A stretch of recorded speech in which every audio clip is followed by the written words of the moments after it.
ইসলামের ৪ মহান ফেরেশতা কার কাজ কি জানেন? ১ হজরত জিবরাইল আলাইহি ওয়াসাল্লাম। তিনার দায়িত্ব আল্লাহর পক্ষ থেকে ওহী বা বার্তা পৌঁছানো নবীদের কাছে। তিনি সমস্ত নবীদের কাছে আল্লাহর বাণী নিয়ে এসেছেন। ২ হজরত মিকাইল আলাইহি ওয়াসাল্লাম। তিনার দায়িত্ব রিজিক, বৃষ্টি, ফসল ও প্রকৃতি সংক্রান্ত কাজের ব্যবস্থাপনা। বৃষ্টি বর্ষণ ও জমিনের জীবিকাদান তার কাজ। ৩ হজরত ইসরাফিল আলাইহি ওয়াসাল্লাম। তিনার দায়িত্ব কিয়ামতের দিনে সুর বাজানো, শিঙ্গা ফুঁকবেন।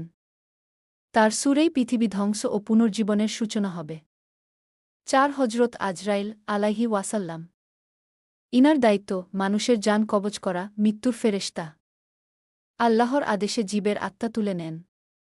এই ৪ ফেরেশতা ইসলামের গুরুত্বপূর্ণ ফেরেশতা, যাদের উপর ঈমান আনা আমাদের ফরজ।